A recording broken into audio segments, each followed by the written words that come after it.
এই বলে কৃষ্ণচন্দ্র আমার খেলা ছেড়ে দিয়ে ওই যমুনা পুলিনে গিয়ে উপস্থিত হলো। ওই যমুনা পুলিনে গিয়ে কৃষ্ণ আমার বংশীতে ধ্বনি করলেন।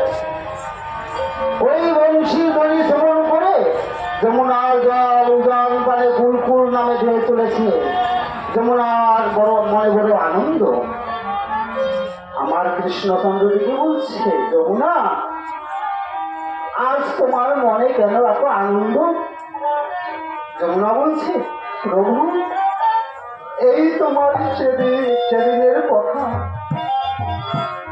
যেদিন বসুদেবের মাথায় করে ওই যেদিন আমার বক্ষের উপর দিয়ে বসুদেবের মাথায় করে নন্দলায় যাচ্ছিলে, সেদিন তুমি আমারই পক্ষে পতিতা হয়েছিলে।